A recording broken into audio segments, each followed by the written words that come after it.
Friends, and welcome back to the Noclip Crewcast. It's episode 174. I have nothing to say about that. Frank Howley, what's your favorite number? So default went to 69 because that's the easy one. Course, but absolutely. Yeah, sure, it's good. All right, you sticking with it. Jeremy, what about you? Do you like 69ing? I mean, what number do you like? I feel like 420 is pretty classic. I feel like it wrapped around from being trite to being cool again. Yeah, all the brands are on top of it now. It's great. I love it. Are brands doing 420? Oh, there's so much brandalism going on around 420 these days. I take it back. I'm going 419, the day that LSD was discovered as a psychoactive chemical. Was it really? Yeah. The day before 420. The day before 4. Yeah, Albert Hoffman was in the lab and he's like, weed is great, but we need something stronger. Yeah, we got to counter program those fucking hippies. We got to see MK Ultra those hippies. Exactly, yeah. Beautiful. You love to see it. See it. We'll wrap back to this. I've prepared a segment that is relevant to what was just talked about. We're going to talk about some drugs? Great. Love talking about drugs. Great stuff. I love my skooma. Welcome to the Noclip Crewcast. This is now one of two podcasts that are available on Noclip. Just earlier today, at time of recording, we launched the second podcast on our do we now have a podcast network? I don't know. But we do have a second podcast. It's called DWYERY. And it's kind of what this podcast was ages ago, way back at the start of the Noclip podcast, when it was a edited story time, audio documentary style thing. Back before I realized I just wanted to hang out with my mates and talk about the games we were playing that week, because we didn't have anywhere to do that.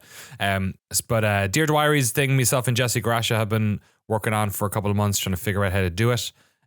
What format it should be like, what type of stories we should have on it. So the first episode involves Local Thunk, the creator of Balatro, whichever part of the world you're from. And in it, we talk about, it's like a little audio documentary, 45 minutes. Go check it out. It's all about the history of that developer's work, how they came up with Balatro, the design of the game, all that sort of stuff. Beautifully edited and curated for your listening ears. And we have loads more recorded. We got a little backlog going on. And the plan is to get them out bi-weekly. I'm feeling a little bit like, fuck it, let's just go weekly. Let's just keep it up. But I should talk to Jesse about that before he's editing this episode going like, what? Fucking madman. This is how he finds out. Took him 2 years to get me to do this podcast. Now I'm like, let's go weekly. But we're on top of it. And as ever, look, all of our stuff ad-free. We're not sticking ads on this. We don't stick ads on Dear Dwyery. We don't stick ads on the documentaries. We don't stick ads on the fucking video game preservation project we're doing. We don't stick ads on Noclip Crew. We can do all of this stuff only because we say fuck you to ads and say hello patrons over at patreon.com/Noclip. There's more bonuses over there than like ever before. And it's like good shit you'd actually enjoy watching, like bonus scenes and postmortems on our documentaries and extended interviews, and probably now through all these podcast stuff, we're probably going to start doing bonus podcasts over there on that feed as well, among loads of other stuff. And that warm feeling in the bottom, in the cockles of your stomach, that you're helping this very small crew of maniacs who just like doing this very specific thing. Keep doing it for the rest of time. Shout out to incredible Battle Pass holders. One returning one. See if you can notice who they are. Thank you to Eamon Slattery. It's a fantastically Irish name. Eamon Slattery. I should do all of them. No, I won't do all of them in my Roscommon accent. Harry Flanagan, Battle Royale Games, Arno, Richard Matherson, James Brown, Mark Rojas, Ryan Cobb, I said Ryan Cobb, not Cobb. He's not. What's going on with my mouth this morning? Tucker Moore. I've done 2 interviews this morning. That's what's happening with my fucking mouth this morning. Tucker Morgan, Crimson Cyclist, Sven Huster, Pez, Tim Robinson, Forrest Pruitt, Eric Hamilton Schneider, Brindled, Zachary Snader, Alex Sharp, Alex Goucher, George Sakotis, Jacob Godserve, Tohir Tiliev, and Ryson. Thank you all so much for your support of our madness. We are here to talk about a bunch of video games. We're going to talk about Manor Lords. We're going to talk about another Crab's Treasure. We're going to talk about Fallout 4 because we did a fat session of it last week. Myself and Jeremy did, walking around some Boston. What should we start with? What do we want? Let's go another Crab's Treasure because I feel like that's kind of one. At least two of us have played that game. Frank, this is a game that kind of I feel like I've seen it a couple of times at a bunch of different, video game shows over the years. It is a Soulsborne type game, but with the aesthetics of like a 90s Nickelodeon platformer or something. At least the look, not the graphics quality is better than that. I don't want to say it looks like that, although that would be pretty cool. I've played a bit of this game, not loads of it. How have you been enjoying another Crab's Treasure?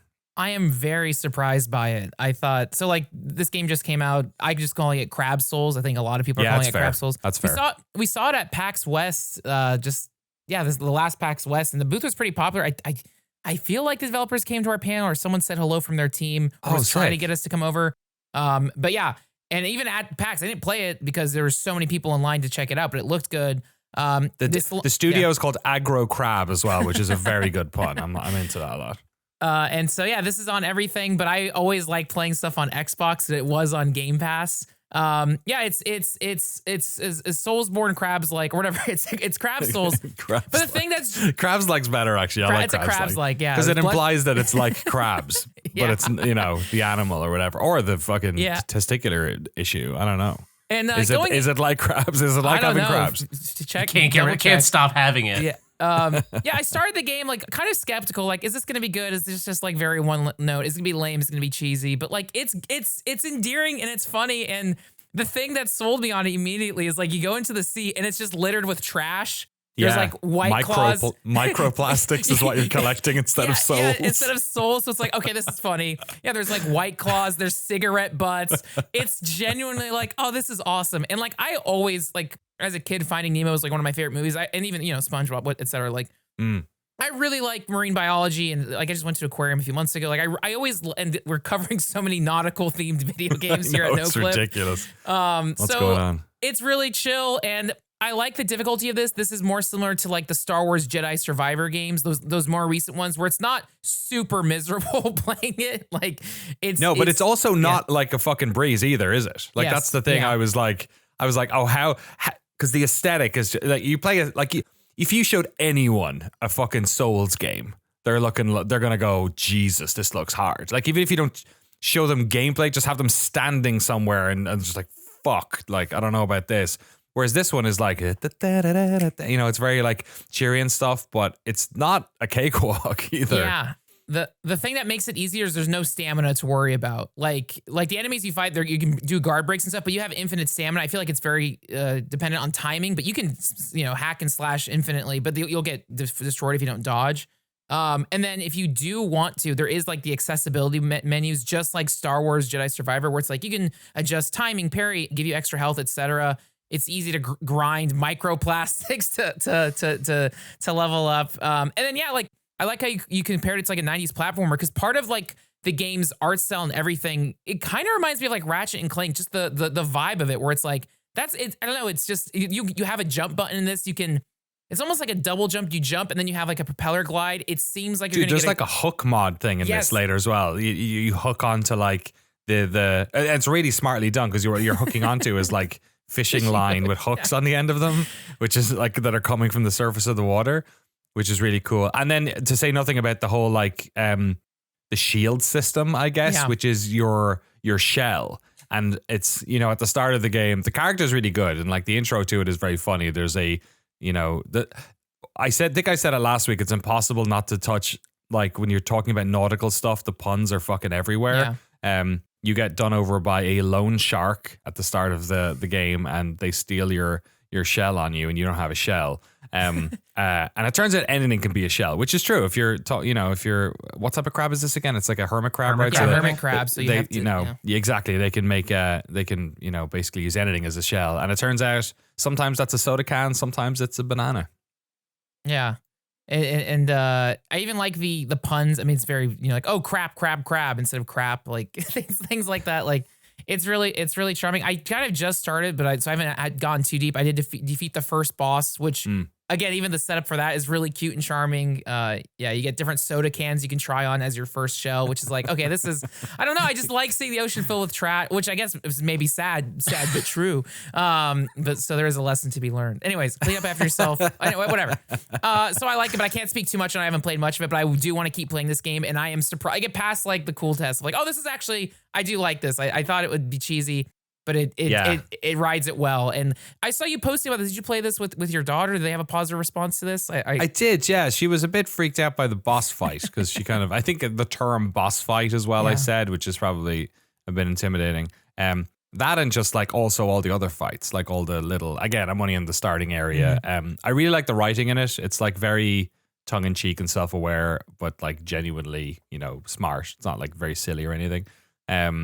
The character design's good. The underwater feeling, the feeling of being underwater is really cool in it. And the combat, I think I need to play more of the game to know how deep it is or whatever, but it's not a derivative thing. Like it is very much yes, we are totally, hanging our hat on this particular subgenre of games, but also, hey, guess what? If we are not part of that sort of lineage, or if we're not doing it in the way that those games are with like fucking landwalkers, if we're doing it somewhere different with different mechanics and different physics, how can we play with that? And they seem to be playing with that. Like all the systems seem to have their own thing going on. So it's pretty good. It's on. So you said PlayStation. It's on Game Pass. Yeah, it's on Game Pass. I think it's is it on PlayStation Plus? I don't know if it is. No, but on PlayStation Plus. But it's available everywhere basically. I don't know. It is. Switch though, but yeah. It's also on Steam. I got it on Steam because I was I got it on Steam. I was going to get it on Steam, but then I tweeted about the crab game and they sent us all code. So thank you to the developers for that. But the main reason was because I wanted to. This feels Steam Decky to me. This one. So I'm looking forward to checking it out. I haven't played this game since the demo that was out pre-release, but oh, cool. One thing that I really liked about it is I've grown up really liked a lot of kind of like 3D action platformer. I was really into crabs as a kid, so finally, as a crab lover, you're from near the coast in Massachusetts. That's not untrue. But the thing that it made me think of kind of, because I thought it would just be like a cute, whimsical Souls-like game, but it actually reminded me a lot of things like Banjo-Kazooie and like 3D platformers of that era. And I kind of feel like the thing that I thought about while playing the demo was the fact that when I played Yooka-Laylee, a game that it's obviously made by some ex-Rare devs, like ex-Banjo-Kazooie devs, it kind of like, it felt like it was doing a lot of the things that Banjo-Kazooie had done, but kind of like, just rehashing it instead of pushing it into the future. And I feel like the thing that makes this game interesting to me is like, what if we took kind of the whimsy and, like heavy theming of environments and like places that are fun and colorful to explore. And then, kind of like invested more in making a combat loop. Because Banjo-Kazooie, if you go back and play it, it's still a great game, but the combat is really just like mashing the button in a few different tactics. And, very using the time. Beak. Yeah, you're kind of just like smashing dudes without much thought. So it's cool to see like the systems deepen. I don't know. I always really liked that genre of like Donkey Kong 64, those weird platformers. So this has a little bit of that in it. My wife is playing on a computer behind me some sort of like, chill farming city building game, and I've been so used to the background music that I didn't realize that it's been on this entire time. Can you guys hear this beautiful little? No. You can't hear it. All right, I'm gonna go turn it off. I'm gonna talk about Manor Lords in a little while, but I let me also. I forget the name of it, so you guys talk about crabs and shit. I'll be back in. Frank, have you ever eaten crabs? Do you like crab? It's so funny because like I feel like that's like an expensive food. Maybe like I know Boston is very famous for crabs. I feel like when I go to PAX, the crab rolls or lobster rolls. The lobster, lobster's a big thing in New England. I do like crab, but I feel like crab. That's like I don't know. That's like that's expensive. I guess it's sushi, but I don't know. Yeah, that's true. When I was a kid, I went out and did this thing called Coastal Discoveries. It was like a summer camp, but like a little more intense. And you would go out on a boat for a couple weeks and go fishing, and they would teach you about boating. Wait, you'd be on the boat for a few weeks? Well, you would come back at the end of each day. Oh, okay. Yeah. It's kind of like a job, but they didn't pay us. No, but sounds like human trafficking. We went on a boat for a few. Yeah, it was part of some It was weird. Before then, I used to feel like everyone in my life spoke Spanish, but for some reason, I don't remember much. I was in a storage container for most of the trip. Yeah, it was weird. But so towards the end of this camp, we hauled lobster traps. They taught us how to haul lobster traps, and we would get to keep whatever we hauled and eat only what we hauled. So we'd pair up and haul lobster traps, and everyone got like lobsters. And one kid was like, "Oh my god, we got like 4 lobsters!" These 2 kids got to eat like a shit bunch of lobster. Wow. And me and my buddy pulled up the lobster trap, and it was just full of crabs. So everyone was eating lobster, we were eating crab, and I have never felt more like a second-class citizen in my entire life. Which is funny because if you went back like 200 years, you would have been the one. Yeah. You know, because like lobsters were sort of like a poor person's food until, I don't know, someone figured out a fucking scam. Yeah. Someone flipped the script. I'm going to rebrand these weird ass fucking things into, we're just going to cover them in butter and we're going to put a high price point on them and then that's it. And they used to be prisoner food. Yeah. Yeah, because they were so abundant. Abundant and like a lot of work to eat. And they taste all right, but like fucking I'd taste all right if you covered me in butter. Let's test that theory. Let's do it. I'd eat my cats. It tastes great. A crew video where we try out cannibalism. You know how people do like, we tried 10 snacks from Japan. Exactly, yeah. We tried eating each other's toes. Hey, that would get 1 million views for sure. The game she's playing is called, this might be the most generic game title I have ever heard. It is called Settlement Survival. I cannot believe it. AI generated name. 100%. It came out 2022. It's got very positive reviews on Steam. She likes a city builder. It's a cool one. Can we talk about another city builder, one that I've been playing? Manor Lords came out. Manor Lords in early access. I've been playing it on Steam. I picked it up a couple of days after launch. It's 25% off at the moment. April 26th is when it came out, which was, I believe, on last Friday, when the podcast went up. It is how to explain it? So it's in early access, first of all, so it's a little bit disjointed, maybe. Some of the it's kind of in a sandbox mode, I would say, at the moment, and the way you can sort of interact with it. It is a medieval strategy game that has, city building stuff in it. Tell me if you've heard this before. It has big battles in it between armies and stuff. And then it has city management, a bit of like the social economic stuff. I'm literally mad-libbing the Steam pages. I'm trying to explain this. Politics and bits and bobs like that. I am playing this as a pure city builder at the moment, which is something they let you do, which is cool. So I really like games like Age of Empires. One of the things, me and my wife play a lot of Age of Empires too. One of the things I don't like about AoE some of the time is that sometimes I just want to like build a city and work on the economy, and AoE is always pushing you to some sort of military end, which, also society does. If you have a city that's that big, you need protection. That that's just the way of the world back then. If you're taxing people and doing all that sort of stuff. But there's something about those, like, it always made me feel a little bit like, oh, I've just learned how to do this part of the game, and now I have to do this completely different part of the game. So what I've been enjoying about Manor Lords, which you can just play like that, like if you're playing the game, I guess the way it's meant to be played, or vanilla or whatever, you do go through that process. But what I've been enjoying is the city building part of it is fairly, like, it can stretch on for quite a while. Like, it's not like AoE where you start a game and you've got like a pretty good, city, and it's gone through multiple different eras in 20 minutes. Like, I'm still working on my same city for like maybe 4 or 5 hours at this stage, and still just plugging away. And it's more micro than, in terms of the city building, than AoE. You're doing a lot of like, when you're planting a farmhouse, you plant, or when you're setting up a farm, you put a farmhouse somewhere, then you allocate where the fields are going to go. Then you say what's going to go in the fields. But at least it stops then. You can do some things like crop rotation and leave things fallow and things like that. And then you assign a family to it. You don't assign individual villagers, you assign a family. And each house that you put in to the world, or you kind of like set up, you build houses, then people move into the houses. Each of those constitutes a family. And some of them have more, family members than others. But it's a sort of an elegant way of like just having like, oh, we got some families working on this sort of stuff. You can pull families off of, in the winter, I don't have many families working on the farms or collecting berries. They're all, chopping down trees and turning it into firewood. But even then you have to do that. You have to like chop down the trees. You need a logging camp to chop down the trees.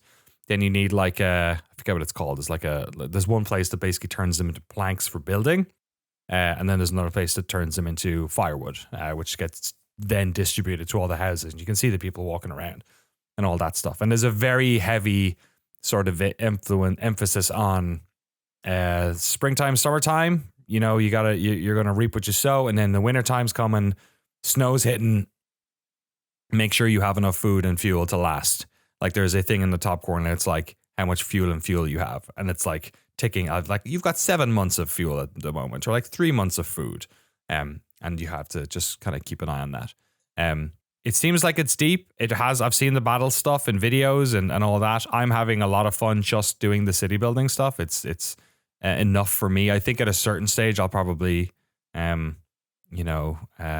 advance or dip my toe into that world. But for the moment, I've just really been enjoying building out my cool little medieval city. Do you know if the battle stuff is like? So I'm trying to just picture like the format of this game. Is your settlement on one sort of like instanced Age of Empires map, and the battle stuff is elsewhere, like RimWorld? So the way it works, so it's a 3D game. First of all, I should have explained this before. Probably it's 3D. It's sort of like realistic graphics or whatever. It's not done in any sort of stylized way. The map area that you're in, it's actually really elegantly done. I think this is one of the coolest things in it. When you're building out your town, you're also like doing roads and stuff. You're like, so you can, which I think are free, which I think is really cool. You basically just set the paths and the buildings go around them, and it's really elegant and cool. You're also, when you're planting houses, you're literally saying like, these are where the plots are going to go. This is how big the house plots are going to go. So in the end, you end up, sorry, excuse me. In the end, I've got consumption because I didn't collect enough. I've been working in the ash house too much or something. So by the end, when you got this really fucked up town, it's kind of your fault. I bring this up because the area that you're in, it's big enough, I'd say, for the settlement you're trying to build. When it's sort of, when you zoom out enough and you can see like your whole town, when you keep zooming out, it pops out to like a map of a bigger world, and you're in the corner, and your little area is maybe one of like 20-25 zones that are all connected. And that to me is where the battle stuff happens. Not in that map area, but like in the areas between those maps. So when you're in the battle mode, to me it looks like a 3D like war strategy game where you're like like a Total War game or something like that. But where the battles happen, I'm sure they also attack your villages and your castles and stuff like that in that 3D map. But it looks like the settlements are very spread out, or can be quite spread out. So I assume a lot of the battles happen in that space. But one of the things, the reason I brought up the roads and stuff, is when you zoom out, your town has been painted in with the roads on that bigger map. It looks really, when the first time I did it, I was like, oh, that's a very nice touch. And I think it might have also had the name. I named my town Vejafjord, which is like the original Viking name for my hometown, Waterford. And I think that was written there as well. I'm not quite sure. But I further research required on my end for the battle stuff. That's cool. So I'm trying to like model in I feel like at different times in your description of this game, I was like, oh, it's like Age of Empires without battle. Oh no, it has battle. Okay, it's like RimWorld. Oh, but it also has like Frostpunk stuff going on. Like Right. what is this? What's the kind of like the closest analog in terms of what you think it feels like? So I should probably say that the way I have played the game, when you boot it up, it gives you a couple of different options when you go to new game. You pick your character's face and like a banner, basically, first of all. And then when you go in, it gives you a whole screen of like, all right, how do you want your sandbox set up? But at the top, there are sort of three, almost like, I call them templates maybe, that you could play. And then underneath those, there's 3 difficulties. So the 3 templates that are there at the moment, and again, it's early access. One of them is just like building your town. We're not going to do any battles in this mode. As far as I think I can still build military stuff and do shit, but like that's not the focus. We're not going to have bandits raiding your area. We're not going to have armies or any of that shit. Just build your town if that's what you want. So that's what I did. I went there. The next one and the second one over, I think, is more of a build your town and fight. That's kind of like the thing. And then the third one kind of sounds, I forget exactly what it was, so apologies if I'm wrong, but I think it was something along the lines of, oh, like maybe there's issues with like food shortages or a lot of bandits, or like it's during a wartime, so it's more fucked up. Like it's a harder, so you're having to protect your settlements and all that sort of stuff. And then underneath that, there are 3 difficulty modes. One of them is just like regular, one of them is hard, and the other one is like, I forget what word they use, but it's basically something like relaxed. So I've been playing the city builder on relaxed because I need to know. I need to figure out. I need to figure out how to play this game. It's not as deep simmy as I was fearing it might be, because I'm not very good at like super deep simmy city builders. They sort of scare me off a little bit. Even games like what's that amazing game where you it's like all about your family and your house, and it was the third one. Banner Saga? No, not Banner Saga. That's a really cool story game. The one that came out a couple of years ago that's like it's all about like your house and like who you marry off your son to, and who they blah blah blah, the traits that they have and all like the decisions. Crusader Kings? Yes, Crusader Kings 3. Cool. Thank you. That I love that game. That game is so in depth and stuff that it always freaks me out. Like I want to spend. Yeah. I should have, when I was sick, I should have spent 2 weeks learning how to play that game, because I think that game, like Dwarf Fortress, once you know how to play it, it's amazing. So I was worried it was going to be as deep as that. I don't think it is. I think the economy stuff, I'm learning how to do it. It's challenging, but I'm learning how to do it. But I feel like if I had the pressure of war as well, I would be out. I'd be like, no, I need to learn this first. So that's what I'm doing. I'm playing it in a bit of a weird way, I think, Jeremy. It's like probably not the out of the box way that most people will play this game, but I think it's a very good way of learning how to play this game. Because like now I'm at the stage where I'm like, I know how sheep work, and I know how fucking berry picking works in this game, and mines, and how to generate a bit of money, and how I just need to keep building fucking houses because they always get full, because my town has 100% happiness rate, which I'm pretty happy about. It's pretty good. I also think that's kind of an interesting way to experience the game, at least to start, because it's like when you have the bouncing back and forth between different gameplay loops, like you're like, I'm doing the farming, I'm doing this, I'm building this. Oh no, we're under attack. I got to fight the fight. And you're like, all right, we got to recover from the fight before the next fight. Right. And it almost like it can distract you from how each of the individual loops feel on their own. So I think it's interesting to just do the city building stuff. Because like RimWorld, to do a parallel example, I think like the combat isn't particularly spectacular in RimWorld to me, but it is kind of like a nice pace changer. It's like punctuation. But if you completely remove that or have long periods between it, you can get a sense that the simulation stuff on its own is really interesting and deep in its own right, not just as a means to an end for, like it's not just so you can build enough machine guns. Yeah, and I felt like, in a way, I always feel like sad when I finish an Age of Empires game, because I built this cool city. Yeah, totally. And I don't get to like even if you win, it's like you can hit the button. Like me and my wife will play, and then sometimes like it'll be like, you won. Do you want to like continue or finish game? And everyone's defeated, and you're like, do you want to just like build the city for a while? It's like, it's sad. So I've really enjoyed. I think that was a thing that I get to tinker a little bit here in a way that you do in like a city skyline. You know what I mean? Where you get to like, just, I've got some extra cash. I'll do this, and it might work and it might not work.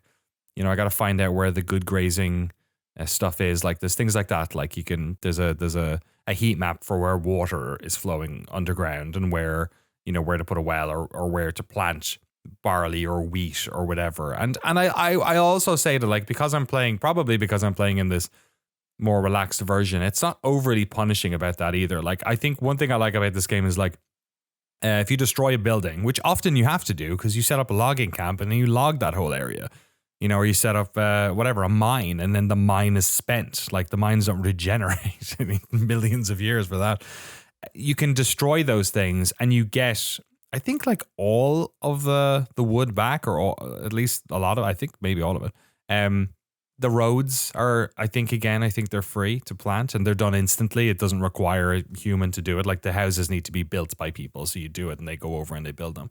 So I think there's some ways in which it's sort of, and who knows, maybe on that, setting up your sandbox mode, maybe that's one of the things you choose, whether or not roads are done by, I honestly don't know, further research required, but I at least like the fact that like in a game genre that is often quite, hardcore or just like challenging and rigid, this game seems to have like some really good pressure releases. So you're not you're not worrying about the shit you don't need to be worrying about. So yeah, I'm really enjoying it. I'm surprised how much I'm enjoying it. I picked it up basically because it has a bunch of very positive reviews. It's been early access for a long time. Also, the developer is called Slavic Magic, which is a terrific name. Absolutely love it. The publisher is called Hooded Horse. Man, they're killing it over there. Yeah, and it's going to be in early access. So, or it is in early access. So hopefully it's going to get years and years of new stuff added to it. But for the moment, it's worth the price of entry for me. It's $30 at the moment, down from 40. So nice. Have you ever played? I haven't played much of it, but it sounds like it might be up your alley if you like this game. Against the Storm. It's kind of like a roguelike city management. Let me look it up. My wife has played so many of these that I'm like, I probably haven't, but maybe she has. She also might like it too. She's like hundreds of hours in like, Banished and like all these ones. Oh, okay. No, I haven't played this. I've only played a little bit of it, like not enough to get the full sense of it. But it's one of those games where, again, like you said, you kind of need like a few days clear to really sink your teeth into it. But it seemed very promising. I played probably a couple hours of it. It's a dark fantasy city builder. Yes. That's very cool. With like beavers and stuff. Yeah, and it's interesting. You have to be careful because there literally is a different game that is a beaver city building game. Oh, okay. Maybe are there beavers in this? Am I conflating two? I'm definitely thinking of Against the Storm. I feel like there was a beaver in this. Maybe I'm wrong. Timberborn is a game where you literally are building cities. There are fucking so many. I think I'm picturing the beavers from Timberborn, but Against the Storm is definitely the game mechanically that I'm talking about. Excellent. Well, both of these games look great. Okay, I can't go wrong with either of them. They both bizarrely have 22,000 reviews and overwhelmingly positive. Timberborn has the description of lumber punk. That's fucking great. Genius. That's awesome. Humans are long gone. In a world struck by droughts and toxic waste, will your lumber punk beavers do any better? Do you have? Oh yeah, of course. You've got your Bucky's beaver. You got Bucky right there. Oh my god. A city building game featuring ingenious animals, vertical architecture, water physics, and terraforming. Contains high amounts of wood. Good stuff. It's also in early access, $20. I don't have to pay. I've seen Timberborn a couple of times and I've kind of gone, oh yeah, I guess that's funny, but not for me.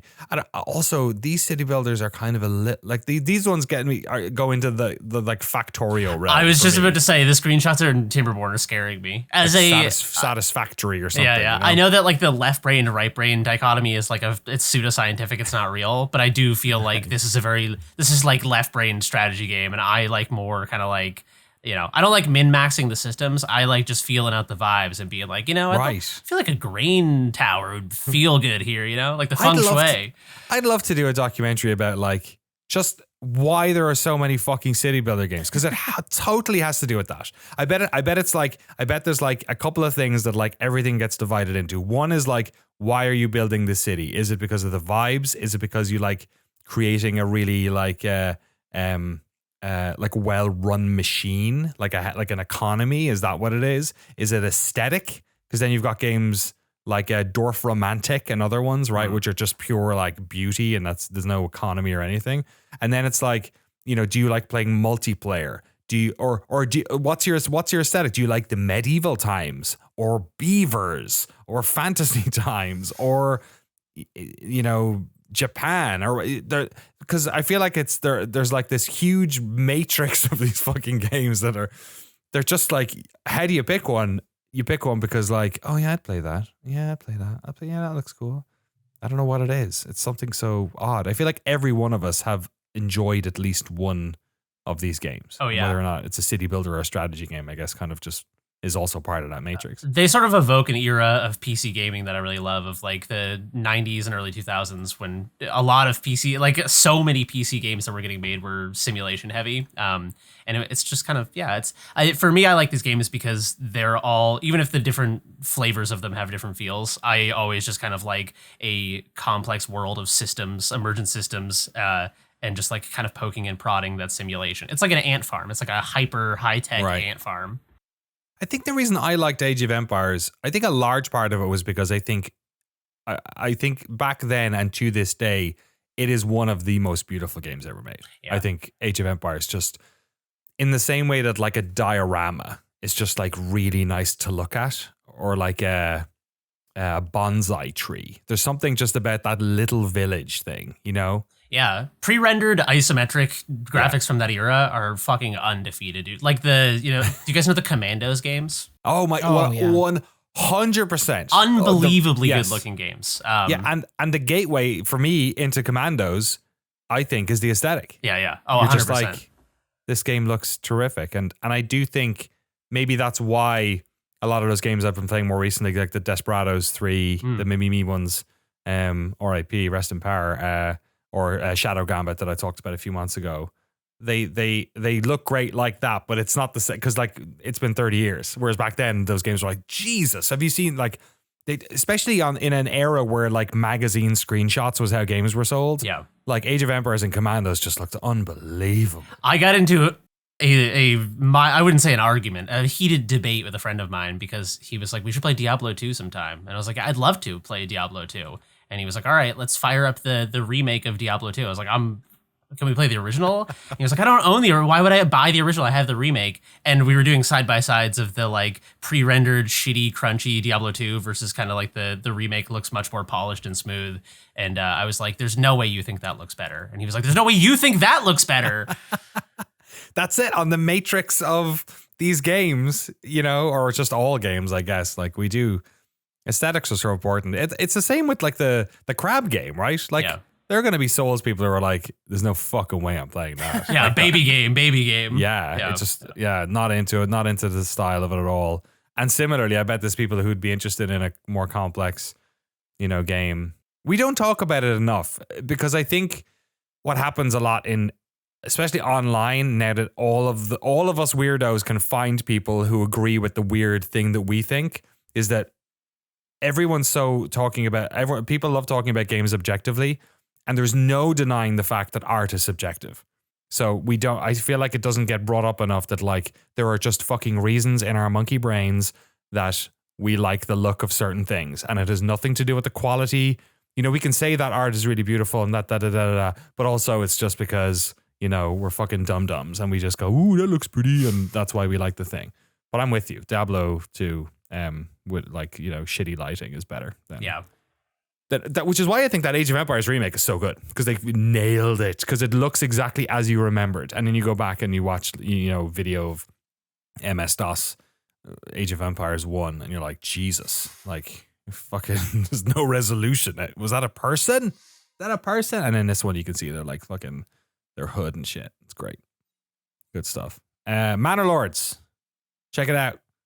I'm trying to think what the most fucked up thing I built was. They wanted a church and a pub, which I found very funny because that's basically every town in Ireland as well. Church and a pub. Yeah. That's all you need, baby. All you need. A little bit of Jesus, a little bit of whiskey. Yeah, all right. That's Manor Lords. We're done. Let's talk about the game on everyone's lips right now. Actually, weirdly enough, it kind of is. Jeremy, what do you think about Boston? In general, or pre or post apocalypse? Some days in Boston, I'm not sure which of those it is. Amen, brother. We played some Fallout 4 last week. I had never played it. I've seen screenshots, I've seen like little clips and stuff, but I had no idea. I knew something bad was going to happen in the intro because things were too rosy in the 1950s and beautiful. But it was kind of fun to experience it for the first time with you, like with me just in the backseat watching, because like, I don't know. I was shocked that I hadn't been spoiled on what happened in the intro. You know what I mean? Yeah, that's true. I had actually totally forgotten about the intro. Frank, do you remember the intro to 4? Did you play it recently? 4, oh man, it's like your present day, like 1950s, and like the robot comes and it's like, oh, it's a beautiful day out here. You have your baby, and then the bombs drop, and then you go into like a frozen tube, and then I don't know, then you come out way later. Yeah, exactly. And they steal your baby. They do, those fuckers. And then and it's like the vault tech guy comes like 2 minutes before the bombs drop. Yeah. Fortuitous maybe, or maybe something else. Yeah, and the fact that you're not a vault dweller, you're just like an actual person who, was just a lot. You're kind of like the ghoul, I guess, in the TV show. You're from that time. Yeah, but it was interesting for me because usually the way I experience places in video games that are based on or mirror real places in real life is kind of the opposite, where like I played, whatever Tony Hawk 1 or 2, whichever one had the San Francisco level. And then I think it's 1. And then I went to San Francisco for the first time when I was like 12. And I was like, oh shit, I like vaguely know. It's not a 1-to-1 fucking mapping of San Francisco. EMB is the exact same. That little Embarcadero skate park with the red bricks. Yeah, that totally. Was so I was in that area with my parents, and I was like, I recognize this. Like, it was a very weird. That was typically how I would interact with those kinds of things. This was the opposite, where I grew up in the North Shore of Massachusetts, lived in Boston in the city proper for like 4 years, and then got to experience it. I haven't been back in a few years. I haven't lived there in over a decade. So it was kind of fun to just go back and and the other thing that's funny about it is when you live in Boston or any city, you don't do all the tourist shit. Like, you have a different experience of someone visiting, because it's like, Jesse talked about going to Boston. He's like, I got like the lobster roll and I saw this. It's funny because like I've eaten a lobster roll, but I've never like gone to a famous lobster roll spot in Boston and paid $35 for a lobster roll. Done the swan boats exactly. Any of that stuff. Exactly. Yeah. So it was funny because when you're creating a game about a city for people who aren't from that city, the things that you're grabbing are like recognizable landmarks. It's almost like the version of Fallout 4 the version of Boston in Fallout 4 is like not only shrunk down, but it's also like distilled or essentialized to like, there's the State House, there's the Commons, there's Faneuil Hall. It was funny. Also, I found out, I looked up I was gonna say townie. I don't know if townie is an offensive thing to say. I think he's a Boston boy, born and bred. I think he'd be proud of being called a Boston townie. But I looked up an old friend of mine from Boston last night, and he's like, he manages events at Faneuil Hall now. And I was like, funny. It's the most Boston. Exactly. He reached his peak as a Boston man. Yeah. Was like, people come to Boston and he's like, let me tell you about this is what Boston is. He's either that or the guy who paints the big green monster in Fenway. Yeah, exactly. Yeah. But anyway, it was fun to like get the tourist experience of Boston, not in real life, but in Fallout 4. Yeah, it's funny. We had Emil Pagliaritto, of course, we interviewed for the Bethesda documentary, and he's from Boston, and he told us all about it. I remember I think he grew up in Danvers or something, but his school was in the game, and his rival school is in the game, and there's like lots of like hidden sort of Bostonian stuff. We did go to the Witches Museum in Salem as well. There was one part he talked in the documentary about a quest that he had that would have been the only time there was any crossover between the Elder Scrolls games and Fallout. It got cut, but he said for the longest time they of course it was the Skyrim engine, so they had magic in the engine in Fallout 4. It was there. It eventually got ripped out, but he said for a while they were like trying to figure out what to do with Salem. And they were saying like, oh, we had all these like little kids running around that had like magic powers, but like they were mutants. So they didn't have like magic, but they had magical powers because it looked like it because they'd been mutated out in Salem. And he said eventually it got stripped down. They went down the Witches Museum stuff instead. But I thought that was really cool. That would have been like a very funny paper design that like would have used the tech from Sky, like the magic tech would have been getting used, but it would have been within the confines of the Fallout 4 lore. That's really clever. Cool. I mean, that's when Fallout is at its best when it takes. Yeah, I mean, this is also broadly true of science fiction, especially apocalyptic science fiction. That like a lot of what's interesting about sci-fi is that it's taking familiar things from the real world and extrapolating them so far into the future that it's like to the point of absurdity. For like the Elvis guys in New Vegas. Yes, exactly. Yeah. It's like there are fans of Elvis. There are even like Elvis impersonators and shit. But as far as I know, there are no like gangs of Elvis impersonators that have any sort of political power. So then taking like that fandom and extrapolating it into the future to absurdity is really fun. So yeah, I forgot about the magic thing in Fallout. That's great. Yeah, that's pretty sweet. Yeah. What else? I guess it also provided the connective tissue, I guess, between Frank's been talking about how 76 and Fallout 4 are so mechanically so similar. You can see the Fallout 4 is obviously where they started with 76. So it provided the missing link for you as well, because you hadn't played anything past New Vegas. Yeah. And then you had played 76, of course. Yeah, recently. it was interesting to kind of. I felt lost playing 76 because it felt I could feel the fact that there was a missing link mechanically there. Yeah. I was just like, oh, this is what Fallout is like these days. Yeah, so it was interesting to see from that angle, and yeah, it was also just like something I really like about Fallout games in general, and I think the reason that people, who love New Vegas have put 1,000 hours into New Vegas and beat it several times is that the sort of like open-ended sandboxy nature of these games makes it fun to experience in a way that isn't just follow the golden path. So it was fun to experience Fallout 4 for the first time as like, like the way that you'd go over your friend's house when you were 12 and he's like, let me show you this game. And you just kind of like fucker, like a Grand Theft Auto 3, you just like get all the weapons and kill cops for 2 hours or whatever, it was it's so frustrating in 3 because you want to do that and they don't let you off that first island. Yeah. You've done like fucking 8 missions. You're like, come on, man. Just want to go to whatever, Madison Square Garden or whatever. Yeah, exactly. But yeah, it felt like it was true to the spirit of the Fat Session, which is that Fat Session's trying to capture that feeling of playing games as a kid when, you're not like, let me crush in a few quests before I fall asleep after work. It's more just like, let me just sink in and experience the game in a way that follows natural childlike curiosity. So it was fun. It was fun to do that initial mission because I forgot that all that shit happens. Like, for a game that's trying to introduce a lot, it does let you skip a lot. Like, you skipped the whole Codsworth thing where we were going to the base building. We skipped the Red Rocket stuff when we went. But we went over to what's-his-face, the guy with the fucking the musket, the laser musket, which is a very funny weapon to put in a Fallout game, which shoots like 2 lasers, but you have to crank it up every time. And then you get like the Death Claw happens and the power, you get power armor in the first like hour of this game. Then you got to like fix it up and stuff. Man, I forgot how much like they kind of broke the format of Fallout really hard on 4. They were like, you don't spend the first 3 hours in a vault. We're just going to get you in and out. Yeah, we're going to give you power armor. We're going to give you, you're not actually from this time, all that sort of stuff. You're still a stranger in a strange land, but now it's even more divorced from it. And then I guess thematically in one way, it's sort of a reversal of the Fallout 3 story with the dad and son stuff. So, yeah, I like 4. I think 4 is cool. I 100% understand people feel that it is less tonally strong than 3 in New Vegas because those games are so empty and barren in a way that's really cool. But 4 is a different flavor like of Fallout, and I also really like it. It's like 2 different desserts. You know what I mean? I enjoy them both for different reasons. I do miss a little bit the old style though as well, and it's funny because like even I think Fallout 4 is closest to the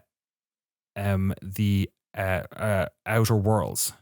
Oh yeah, I think tonally it's actually very close to that in a way that Outer Worlds is less like old Fallout or Black Isle games too. It feels closer to that than anything else either of them have made. But also Fallout and Fallout 3 feel, well, I haven't played enough Fallout isometric stuff, I guess. Yeah. But yeah, it's colorful and pulpy and interesting. It's less lonely and solitary or whatever. Yeah, it's like denser, more saturated and bright. Yeah, it definitely has Fallout 4. I would describe as having almost like a kind of like an MMO, like theme parky feel to it, almost like theme park. Yeah, it feels theme parky to me. It feels like the POIs in. Yeah. I don't know if this is a design choice or just kind of like the way it was made, but I feel like in New Vegas and 3, it kind of feels like just a bunch of shit kind of organically laid out on the map. Fallout 4 to me felt very like point of interest. Yeah.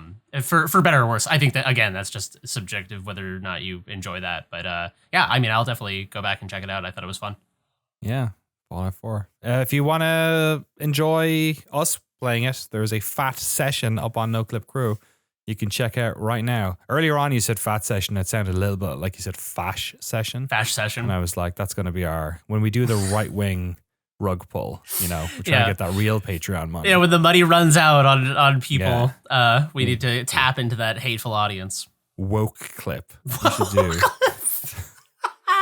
We should do that some April Fools. We should make up something that happened. Something really small. Like I got criticized for like doing something that was like mildly sexist, and then will just manufacture it, and then a week later we'll launch Woke Clip. It'll be the fastest fucking like right wing like retreat that has ever happened. It'll be laser. We'll have a documentary. We'll have a documentary about that like paints me as a victim with like lots of people saying, lots of men in the video saying how nice I am to women. Yeah. But no woman. Oh, 100%. Yeah. They'll be like, Yeah. I'll be in the doc. I'll be like, I worked with Danny, and you know, there were women in the workplace, and I never saw him do anything bad. Exactly. Yeah. They're like, we used to, there's no, no women work for no. See, now it's getting real. I'm like, now I'm going to be like, Megan, come here, Megan. Yeah. You haven't written music for us in years. Please come back. Shit. Okay. Scrap this idea. Woke Clip's not going to happen. But yeah, if you don't want to watch a fash session and you want to watch a fat session, go check out our fat session on Fallout 4. It was a lot of fun. It's a little leaner than some of the other regular fast sessions, but I feel like it's harder to do a 7-hour fat session on your own. Or with two people. So yeah. Jeremy's going to get back to doing that. Do you have any ideas for ones you want to do next month or? I am this month. Sorry, we're in May now. There is a game that I loved as a child. It is called Mystical Ninja in the West. It is an N6 Legend of Goemon or something? Exactly. Okay. It is one of the Goemon games. It is a kind of action platformer with light RPG elements, extremely Japanese. It takes about 12 hours to beat. I'm half thinking about just like starting at 11 a.m. and playing the whole thing for a whole day. The madman. But I love that game so much. I played the shit out of it as a kid, and also I think it was one of my early exposures to something that was overtly like culturally Japanese in nature. Okay. Because it's not. I mean, I played like Final Fantasy and stuff, which has Japanese tone to it, but this is a game about like like Edo period Japan or like. Yeah, Final Fantasy always has like a Western vibe. Like it's inspired by swords and Middle Eastern shit. Or Middle Ages shit. I feel like Western looking swords. I mean, and like dragons and castles and stuff that evokes like medieval Europe. Yeah. So this is a game that like has a very strong Japanese cultural identity. So I think I might explore that. I also have a few other options that I'm tossing around, but yeah. Sick. Speaking of Japanese ass video games, it's made in the West, but the director's cut of Ghost of Tsushima, I think, is coming out soon as well. So if you've never played that game, man, that is a goddamn video game. That is really good. My brother really enjoyed it as well. He sort of is super picky about the games he dives into, but came out in 2020 now. So yeah, that's pretty cool. So this is the PC launch, I guess, that's coming out, and it also includes the what was the expansion pack? Do you remember? Frank, you played it, didn't you? The one on the other island. I didn't play the expansion, but I did platinum the base game. Main one game. of the few games I platinumed. It was also during quarantine, so I was like, yeah, sure, let me put 80 hours. But I loved it. But I didn't touch the expansion, but I really want to check it out. I'm guessing the expansion's on it. It must be on it. I Yeah. haven't looked it up. But anyway. Iki Island. Iki Island, yeah. It's kind of its own little story in it. It's good stuff. Any other games here? Frankie, you have Hot Shots Tennis written. Yes. Oh, yes. Yeah. Over the weekend in Texas, I saw Challengers, the incredible tennis film starring Zendaya. Oh, yeah. I loved it. The biggest surprise is Trent Reznor's soundtrack is the best.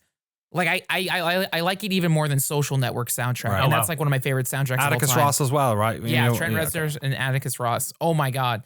But like I love that movie. It was great, and I came back and I was like, okay, I kind of want to play a tennis game. What are some tennis games? Hell yeah! And so it wasn't available on like digital, so I ordered a copy of Sega Tennis or like Sega Sonic Tennis. It's a 360 game. Okay. Sega wow, you went for a Sonic Xbox 360 game? That was your baseline for good tennis game? Sega Superstars Tennis, because I love Virtua Tennis on Dreamcast and arcade. Right. Like I think that is the best tennis game ever. But I'm like, okay, what? I also want to get achievements. So Sega Superstars Tennis, I ordered that, so that'll come maybe today. But I was like, all right, what's successful? What's on PlayStation Plus or Game Pass? I didn't know there was a Hot Shots tennis game. I love Hot Shots Golf or Everybody's Golf. Like that's a lifelong series. Like I love those games. And so Hot Shots Tennis, again, this is just an excuse to tell everyone to go see Challengers and whatever. But Hot Shots Tennis, it's on PlayStation Plus. I downloaded it. It's cute. It's chibi tennis. It's very easy to get trophies in. It's good, but is this a remake of the PSP Hot Shots Tennis game that came out like fucking that's a good question. Hot Shots Tennis or Everybody's Tennis was a PS2 game, and the version on PlayStation Plus is like PS2 on PS4. So it's like just a port, but there's trophies in it somehow. And if you don't have PlayStation Plus, it's only $10, but it's a chibi tennis game. It's good. I don't know how you make tennis crazy or dynamic. I know there was like Mario Tennis. Mario Tennis is great. Mario Tennis is very I heard fun. that's great. I haven't played it, but You've Nintendo never played doesn't- Mario Tennis? Yeah. No, I don't think. I think on 64. It's but really Mario good. Tennis Aces was like a Switch version. That sounds cool. But I haven't played it. Should I play it? Isn't there What's the best tennis game? Wii Sports Tennis is up there. Oh yeah. Yeah. It's pretty good. I've Does only. Pong- Sorry, go ahead. Does Pong count? That's kind of like the first. Nope. 2 dimension. It doesn't have the Z axis. True. It doesn't have the Z axis. No lob It doesn't have a shot. net. Yeah, Mario, the Nintendo 64 Mario Tennis is a classic. That's kind of the only tennis game I've ever played, I think. Really? Dude, I'm trying to think of. I played a tennis game on. God, it must have been on the Mega Drive, but it might have been on. It might have been on the Amiga. It's the Mario Kart problem of like this was like the best tennis game I ever played because it was the first one. I gotta Google it. There are so many. There's like Topspin, you know, fucking Pete Sampras tennis. There's like 1,000,001 tennis games, man. I'm trying to remember what this one was. It's gonna do my head in. They should make a David Foster Wallace tennis game. Was he into tennis? He was so into tennis. Not only did he write a ton about tennis, but he also, I believe when he was younger, almost was like on the verge of being a pro tennis player. Oh, funny. But tennis was like a big part of his life. But I like the idea that there's this like tennis game that's David Foster Wallace's tennis, and between matches there's like 2 hours of him listing off things about like how the wall reminds him of his ex-girlfriend. Oh my god, did I find this game? No, that's not it. God, this is gonna do my head in. It was like the characters looked kind of chibi in nature, I would say. It was a 2D tennis game. Fuck. I haven't thought about this game maybe in like 20. God, maybe it was a tennis game inside of a game with lots of sports. I don't know. Do you guys have any other good tennis games you like while I pad for time to try and see if I can find this stupid game? Doesn't Grand Theft Auto 5, I feel like, has every sports. Is there a tennis mode in GTA? I know you can do golf, but I feel like, I don't know. See, I just didn't, but I don't know. Mario Tennis Aces, I think there's like boss battles and stuff. So now I kind of want to check that out. Oh, here's one. I totally forgot about this, but the 1958's Tennis for Two, one of the first video games ever made, a classic. Was that the one that was on the like the submarine? It's on like an oscilloscope. It is. Yeah, it's like a circular. Like it's not on a screen as we know it. It's on like a fucking some old radiation powered tube or something. Oh yeah, it's literally on an oscilloscope from 1958. One of the first games developed in the history of video games. I think I found this fucking game. I found this game. Okay. Oh my god, I found this game. I went through Google Images and scrolled for like 15 pages. And eventually I landed on a Giant Bomb, a wiki article for a game called Jennifer Capatri Tennis. What the fuck? I have never heard of Jennifer Capatri. I looked through the article and it said that this was known as Grand Slam, the tennis tournament in Japan and Europe. But obviously they weren't allowed to call it that in the US. And yes, oh my God, I just found the box art. The box art is on the Giant Bomb article. If you can, here, I'll stick in our Discord or something. This is it. This is the game. It's like a beautiful little Japanese looking tennis game. It's so cute looking. Oh, this is cute. I like the art style on this a lot. I love this game. I don't know who Jennifer Capatri is. She's obviously not famous enough maybe to be. She's a famous tennis player, it appears. And it's also very hard to Google Grand Slam the tennis tournament game. Because that's just an actual tournament. I have to get this, man. This game is fucking great. This seems so strange for a game that is this low fidelity, but I'm looking at the screenshots here on Giant Bomb, and in the character creator, the only 4 options for your character are name, sex, wear, as in clothing, and race. I'm not sure that their race is like really that relevant when they're all just like little tiny sprites. Well, I mean, it's you know, it's more about, you know, the how good their race is at tennis. Yeah, that's fair. Yeah, this you know, obviously this is the mid 90s. This game was made in, so if you're of a certain persuasion, then you're probably not too good at tennis. So you're saying that this game's primary function is to have some sort of like eugenics Olympics for which race plays tennis the best? Look, man, I'm just going to tell you that when the Williams sisters turned up, it scared off a lot of tennis fans. That's all I'm going to say. They really fucking blew some fucking minds that tennis was not ready for. I watched a lot of tennis as a kid. Tennis was a very fucking stuck up Protestant sport for a long time. I feel like there was a lot of like, when the grunting was going on. I remember all that, even that's later, but like very prim and proper, very have your, clean white shirts and all that sort of stuff. So yeah, I don't know. I'm no tennis expert. Tennis is a fucking cool sport. Tennis players are insane. They're like the most athletic people in the world. I'm gonna try and see if I can find Grand Slam the tennis tour. I don't know why I had this game. I don't know why this is a tennis game. I bet it was just like a cheap game that was in the local shop, like the local like trade-in game. It was just like, oh, here's a $3 or €5, £5 or whatever it was back then thing. Speaking of what's his face, you want to talk about drugs? Yeah. Okay. Can we go into this? Let me ask you a question first. Okay. Are we gonna is the channel gonna get in trouble if I talk about real drugs? No. Okay. Only if you smoke them. Okay. Okay. Or Good. take them or inject them. Well, I guess I'll just dump out this giant jug of ecstasy. No. Okay. You can go smoke. You can go take some drugs now and come back. Well, that's what I'm doing right off frame. I'm smoking a huge joint right now. Okay, so we were, coincidentally, when we were editing the Wipeout documentary, there was, obviously Wipeout is intertwined with 90s UK rave culture. Yes. In the doc, there is a line that he says people at the studio were taking little mysterious tablets and going dancing all night, investigating various chemical opportunities. It's a great line. It's such a fucking good way of putting it. Investigating chemical opportunities. Such a proper way to put it. But coincidentally, I'm also rereading one of my favorite books, it's called Pihkal, Pihkal. It is a autobiographical book by Sasha Shulgin, one of the most famous chemists in history. A guy who kind of like rediscovered MDMA and put it on the map, but he also was a psychedelic chemist who, like, working totally above ground, had like a DEA license, discovered hundreds of new novel psychedelic compounds that no one else had ever discovered. So I was thinking a lot about that. When he said mysterious tablets in the Wipeout documentary, I was thinking about, like, this is a very bygone era of my life. I don't, if you're going to do drugs, be safe, but we're not endorsing drug use in any capacity. But I was thinking that when he said mysterious little tablets, there were these things that are called like presses or cutouts, or like basically like little ecstasy tablets. And as a kind of like marketing gimmick, people will press them in the shapes of different, like the Louis Vuitton logo. Oh, or totally. Like yeah. Little smiley faces. Like, yeah. So I did a little research. I prepared a little segment here for you guys. I'm going to send this in a... Why do I think this story is going to end up on Grailed? No. For some reason, I feel like we're going to end up back on Grailed. All roads lead to Grailed. You're not far off, because this is kind of the same as the off-brand Mario stuff. In fact, let's start with a Mario here. What I've done is there are websites where, because prohibition causes a lot of deleterious effects. Basically, people who manufacture drugs are allowed to, there's no standards, no controls. So when you take one of these tablets, it could be MDMA, could also be any number of other dangerous chemicals. So there are free testing sites or paid testing sites where you can send this stuff in and they'll test it and tell you what it is. But for our benefit, these sites also publish that information for the public safety.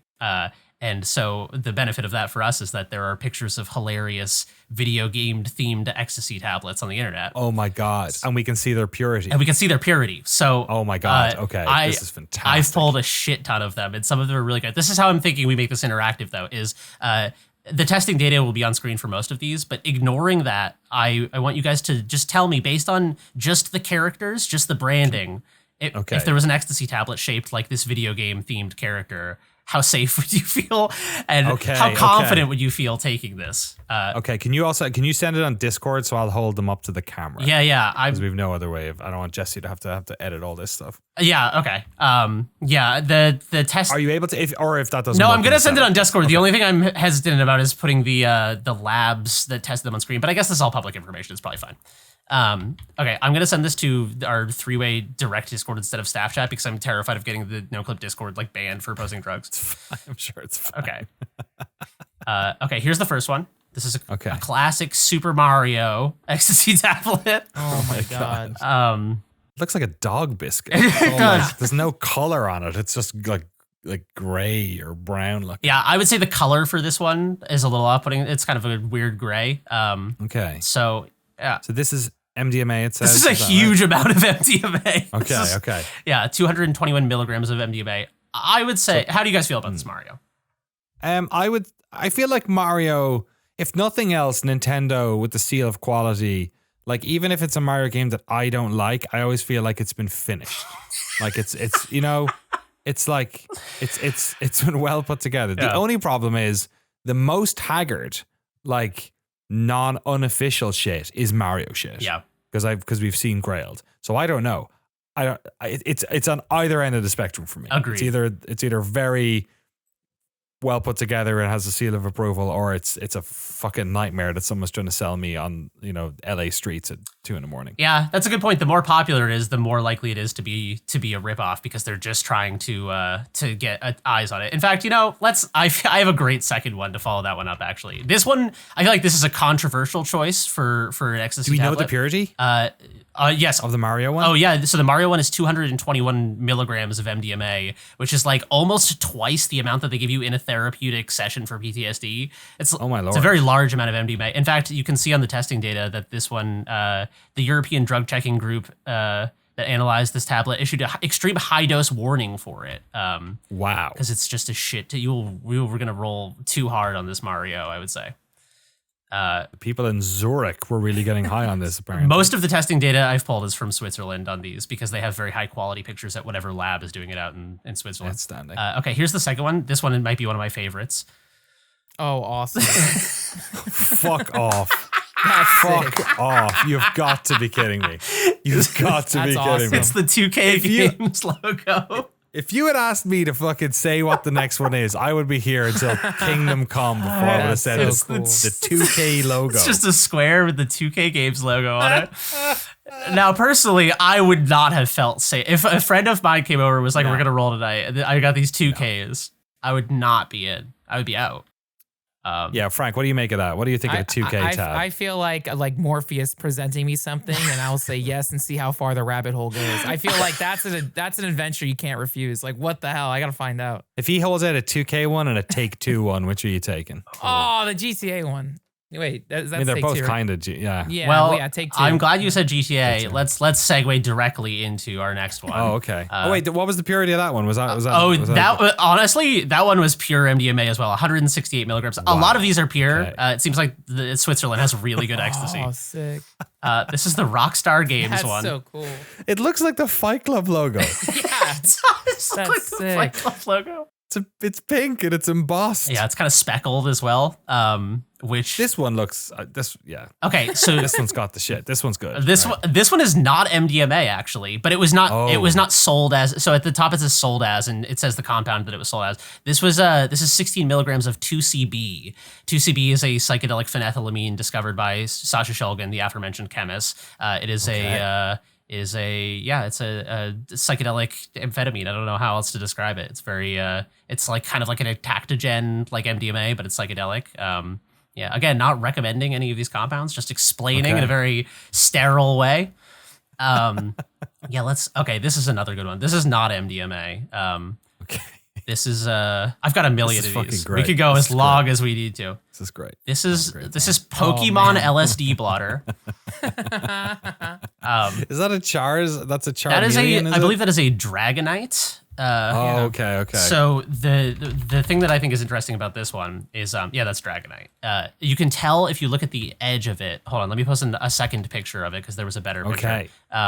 You can tell on this other additional picture, you can see the edge there's more. of two Yeah. other Pokemon, which to me tells you that this was a sheet of LSD blotter that probably had all original 151 on the thing. Oh, that's amazing. Which is like, as a 33-year-old millennial, I would be like, oh shit, you got the original 151 blotter. So then it depends which fucking one you're taking Yeah. off. Yeah, Like if I see a Mr. Mime, Yeah. I'm gonna think that's a whole other experience to like fucking Snorlax or Jigglypuff. True. You know what I mean? Absolutely. I take that going straight to sleep.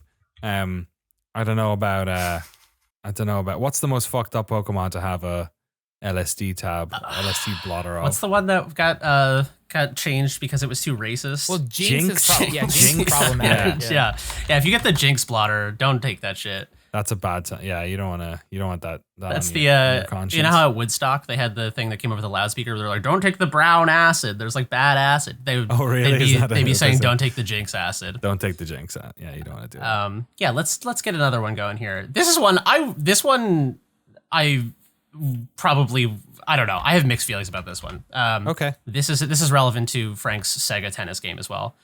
This is a red robot. Oh my god. This unlike the other ones is a non-uniform shape as well. Yeah, the mustache sticks way the fuck out. This would be this fucking screams bad time to me. Yeah. So that's the funny thing is like, so I posted, there was another PlayStation one I posted on Twitter and a couple people replied with funny ones they'd seen over the years. And someone said that they had seen a press that was the baby from Eraserhead. Oh, Jesus it's like, Christ. I don't understand people who make like scary looking drugs.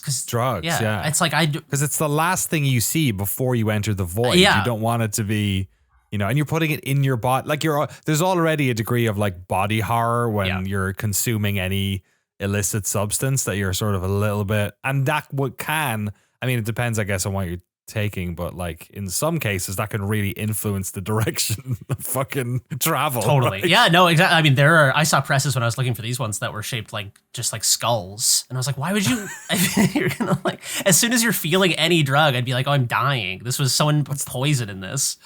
What's the most fucked up press you can think? I'm so glad you asked. I saw one that was the what the fuck is it called? The like Reichsadler or whatever. It was the eagle with the little swastika at the bottom. Oh my god! It was the picture was too small for me to tell if there was actually a swastika or if this person is just a proud German. Because there is a non-Nazi. There's a non-Nazi version of the bird that is like dates pre-Nazi, but it's like on their soccer strips or something. Yeah, but I definitely was like, if there's Nazi presses out there, then all is lost. That has to be right. There's got to be a Hitler one for sure. Yeah, it was definitely. I did see a Donald Trump one as well. That was pretty funny. Okay, it's probably a Twin Towers one. It's probably what would be a good one? A good one like a positive pregnancy test if you're like a teenager. COVID test, scary. A little COVID test. A COVID test. That's good. That's good. All right, let's do a few more. These are fun. Let's see. Or like one that just has fentanyl written on it. Yeah, exactly. You know what I mean? I mean, that's the 100% fentanyl. That is just to have a serious note on the side. That is the good thing about these drug testing centers is that like, as fentanyl, a hyper potent opioid becomes more of like a common adulterant in various drugs, I think is like, I mean, however you feel about drugs, prohibition is a thing that directly causes the, like overdose and taking of things that people didn't mean to take because there's no like, these testing centers aren't everywhere. You have to, put drugs in the fucking mail and send them to Zurich. Yeah, or whatever. we need to legalize this stuff so somebody can make synthetic ludes. We're running out of ludes, man. Yeah, the ludes are all gone. Exactly. All right, this one made me feel 1,000 years old. Okay. Let's see what you guys think of this. That's awesome. This is a Fortnite press. It's a Fortnite logo. It's just the Fortnite logo. Yeah, that one made me feel extremely fucking old. This one's from LA. That one is from LA. Yeah, that reads right. So if you can do that, you could do you could floss all night on one of those. It's Molly too. So yeah. I've mostly put ones that tested pure on this, not out of any sense of moral purity, just because they had the best photos usually and they were the most intact. Jumping out of the battle bus is pretty intense when you're on Molly. I got a couple more bangers here. Let's do. Let's get a couple more in here. Okay. It's a good time. This is probably my favorite one. Okay. This is Zelda Mondgesicht, which is German for Zelda Moonface. Oh my god, that's crazy! So the back of it has a Triforce, and very nicely, it has the amount of milligrams of this drug, 24 it says. But then the face it's the moon from Majora's Mask. from Majora's Mask. Yeah, and That's a good one. I That's a clever actually one. like this one. Again, this one was sold as 2CB, and it is 18 milligrams of 2CB. So you love to see that whoever these clandestine gamers are that are producing this, they're at least not selling like a bunch of fucking poison with Mario's face on it. At least they're selling real drugs. Yeah. I can see that, like, if you're going to put that much effort to put like a Triforce and a moon face on it, you know, or the 2K logo, whatever is your fucking That was the best one. fancy. That's so bizarre. It must be because of the basketball game. It has to like be. it must be It has to because be. of that's the only intersection I can see between like street culture and 2K. Like, you know, I don't think there's mafia fans out there wanting to get fucked The up. modern Civ games, you don't think that the people are rolling and playing the futuristic Civ game? Okay, this is probably the strangest one because I'm curious how you guys feel about the recognizability, because a lot of these are like Fortnite, Robotnik. Those are recognizable characters from recognizable properties. This is kind of a side character from a recognizable Obscure property. Oh no. Oh no. Oh no. I know this is as bad as the skull. Yeah. It's Tingle. It's Tingle, the map guy, creepy map guy from Zelda. Oh no. I don't know how I'd feel about taking this. It's also very strangely shaped. It's just whoever did the Robotnik one. It's like a similar. Although they kept the Triforce on the back and they also have the milligrams on Tingle's butt. Yeah, there's a lot of Zelda themed 2CB going around Europe, which is very funny. That's so funny. Someone's just a huge. What are the Zelda things that are gonna? The moon is such a smart one because it's already a circle. It's genius. Yeah. The moon one actually already looks like a little fucking Flintstone vitamin. Yeah, it does. Let's do like two more here. Okay, two more. I gotta. This is one of the only ones that I put on that was impure. This one's very funny. So this is a pink Mario star that was sold as ecstasy, and it is pure methamphetamine. Oh my god, that's fucked up. It's really fucked up. That is so fucked up. So just be running through the streets, punching through bricks. Oh, that's insane. So that's a fucking meth bomb from New York. Wow, it was submitted from in Raleigh, North Carolina. Yeah. So I'm surprised the fucking Fortnite one didn't come from there. Yeah. Considering it's where Epic are based. Man, that's messed up. That is messed up. That's methed up. So could you just stick these in the mail and send them to? Surely it's like illegal to send. I wonder your drug to. Did they send it back? They like it's good to go. They do not send it back. Although I did listen to a very funny interview that Hamilton Morris did a while ago with a clandestine chemist who was around back in the day, and I guess that there was a drug testing service in a bygone era of clandestine drug use where they would test the drugs, but essentially mostly they were getting cocaine to see if it was pure cocaine, and I guess that they were just like doing all of the cocaine, which is that shit's really it's good. Exactly. They were just cutting open the bag and licking it off of the knife, which is such a funny idea because like these are clearly like these are people who do like real chemistry and GCMS to analyze these things on like a molecular level. Funny. Those were just dudes who are like, yeah, man, you can send me whatever I'll tell you if it's good, dude. I should do that just for beer, like or cider or something. Yeah. Like just test it. I'll be the wallet inspector of your drug ring or of your drink ring. Yeah. Or is this the last one? This is the last one. Okay. Oh god, I have so many more. Let's do. Okay, this one is not video game themed, but it's probably my favorite that I found. I had to include it even though it's not video game themed. Go. This is drum roll, everyone. This is a Master Roshi LSD blotter. Master Roshi from Dragon Ball Z or from Dragon Ball. Now this is a confusing one for a couple reasons. The image is Master Roshi with the blood squirting out of his nose. Yes, that's the thing I was trying. I don't think he always had these huge red flowers coming out. He gets that when he sees like a scantily clad woman, blood will shoot out of his nose. Oh, he gets a nosebleed because he's okay, Frank. Do you know what's up with that? Okay. That's an anime trope that I don't really understand. Yeah, that's just the thing when you see a hot girl, you just nosebleeds. Like happens like even like in shit with like high schools, like a hot teacher and it's oh nosebleed. You talk to your girl, oh nosebleed. You know, when I saw Stardom, oh nosebleed. No, it's just like it's just a trope. I think the idea is like blood rushes and you're just like embarrassed. It's like a heightened version of like the blushing. But yeah, Master Roshi is always just obsessed with girls and hentai and things like that. And it's very endearing. So not only does he have blood squirting out of his nose. He's an old man. Let him have his he's harmless. proclivities. You can also see, if you look very closely, that his tongue is sticking out and there is a LSD blotter on his tongue on the LSD blotter. All right, sort of a recursive LSD blotter. Yeah, it's forever. There's a Master Roshi LSD blotter on his tongue. Now, here's the interesting thing about the GCMS results. Gas chromatograph mass spectrometer is what GCMS stands for. That is wow, it's like Half-Life. It's yeah, Gordon Freeman ran these through the GCMS. This one contains real LSD, but it also tested positive for traces of amphetamine, ketamine, MDMA, and phenethylamine. I don't know what to make of that. Perhaps someone set this down on a very dirty table in a very heavy drug use house. I have no idea. But anyway, the Master Roshi blotter does contain real LSD, which is all that really matters.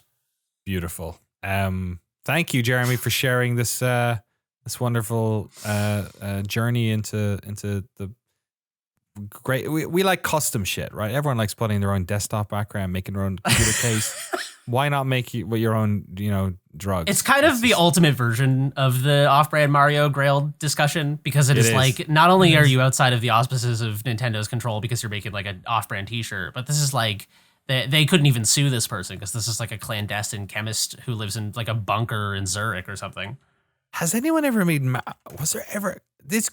I thought of something that was like, did they make Mario cigarettes? Did anyone ever make Mario cigarettes? And then I thought, wait, did Nintendo make Mario cigarettes? Because smoking in Japan is everywhere. It's like Europe.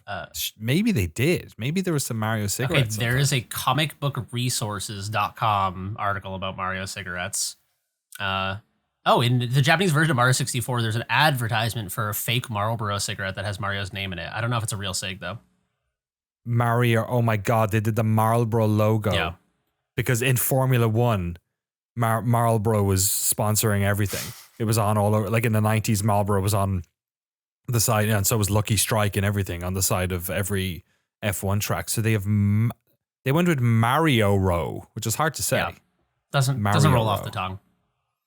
Oh, that's a shame. Somebody should make Mario cigarettes. Mario weed. How many people right now are wearing a shirt with Mario smoking a joint? And it says weed, WIID. Yeah, exactly. Oh God, of course it did. Back to Grails. All roads lead back to Grails. Yeah. That's a podcast this week, folks. Thanks so much for listening. Episode 174, maybe our last if YouTube has decided that this was not. Yeah. Also, if you're gonna do drugs, test them or send them to the fucking Zurich laboratory or whatever. Don't just like take anonymous shy guys from the street. Jesus. What else is happening on? So Dear Dwyery is live. Go check out Dear Dwyery, my interview with Local Thunk about Balatro. We are thinking about doing some quick looks this week for Manor Lords and another Crab's Treasure. So keep your eyes out for that. Jane Dev episode 4 is also coming out. Episode 4, Jane Dev number 4. The latest episode of Jane Dev is also coming out pretty soon too. We are right at the end of the Hyperlight development episode 3. I have a video on Wipeout almost done as well. Jeremy did an awesome job on the edit last week, and I've just been mixing it up. I'm remixing it like a DJ. It's all about the music and sound of Wipeout. Thanks for that gameplay today, Frank, by the way. Appreciate it. Dwarf Fortress coming on nicely. Had an interview with Tanya X Short this morning of Kit Fox Games, all about them publishing and helping Tarn and Zach with that. So that's getting added in the pile of the big Dwarf Fortress stock, which I think is going to be a 3-parter. I think it's going to be a 3-part series because there's a lot in there. And Jeremy, I'm not sure if we've announced this yet, but maybe we will just for shits and giggles. No, let's hold on to it. Okay. Well, it's another boat game. Did we talk about? I have no idea. Maybe I lose track. We kind of tease so many things at various levels. levels. Just tell the podcast people. They're cool. Let's do it. Yeah. Do you want to tell them? You just tell them what game you're editing at the moment. Yeah. What documentary? I've just begun the edit. Danny handed off the interview to me, conducted the other day with the developers of Dredge, the everyone's favorite horror fishing game. Yeah. It's I'm super excited. They provided us with an unprecedented amount of insight into the development assets, early builds even. It's good stuff. Bizarre amount of shit they have, which is perfect. They did the shit they recorded all their clips and shared them on their Discord, and they have them all. So they sent us. We've footage of the game going back a long time, which is really going to help us paint that picture. So it's all about the development of Dredge and small team who worked on it. So we had 3 of them on the interview. So yeah, that should be coming out. I don't know, maybe later this month, maybe early next month. We'll figure it out. We're gonna film some stuff by the sea as well. Really lean into it. There's some physical production stuff getting done. I don't want to spoil too much because it'll be in the video, but yeah, a lot of good stuff. I definitely feel we've so much shit going on at the moment. I definitely feel like I've forgotten something, so apologies to anyone if I did. But go check out DWYERY. Keep your eyes peeled to the YouTube channels. And yeah, head on over to patreon.com/Noclip if you like what we do. That's the podcast this week. We'll see you next week. Bye.